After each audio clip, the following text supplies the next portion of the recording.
Are your joints stiff, aching, or just not what they used to be? You're not alone.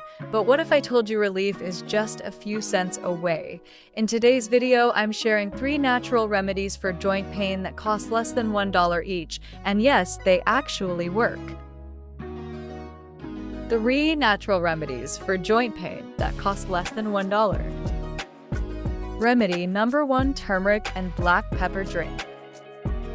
Let's start with a spice that's probably sitting in your kitchen right now: turmeric. It's loaded with curcumin, a natural anti-inflammatory compound. But here's the trick: you need a little black pepper to help your body absorb it better. Mix 1/2 teaspoon of turmeric powder with a pinch of black pepper into warm water or milk. Stir well and drink once a day.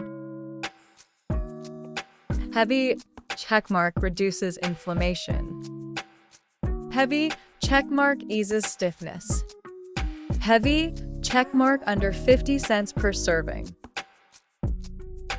Remedy number 2: Epsom salt soak. Next up is a classic Epsom salt. Rich in magnesium sulfate, it helps relax muscles and reduce joint swelling. Just add 1/2 cup of Epsom salt to a bowl of warm water. Soak your hands, feet, or affected joints for about 15 to 20 minutes. Heavy checkmark soothes sore joints. Heavy checkmark boosts magnesium levels.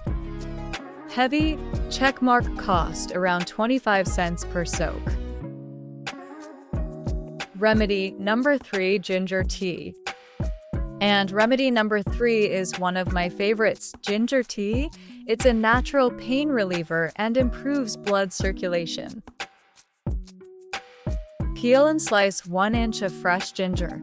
Boil it in water for 5 to 10 minutes, strain and drink. You can add lemon or honey for taste. Heavy checkmark natural anti-inflammatory. Heavy checkmark improves mobility. Heavy checkmark less than $1 per cup. Quick bonus tip: stay hydrated and move daily, even gently. Hydration keeps joints lubricated and light activity prevents stiffness. Joint pain doesn't always need expensive pills or creams. Sometimes nature and a few cents are all you need. Which remedy will you try first? Let me know in the comments. And don't forget to like, subscribe, and turn on notifications for more natural health tips every week. Until next time, stay well and stay moving. Thanks for watching.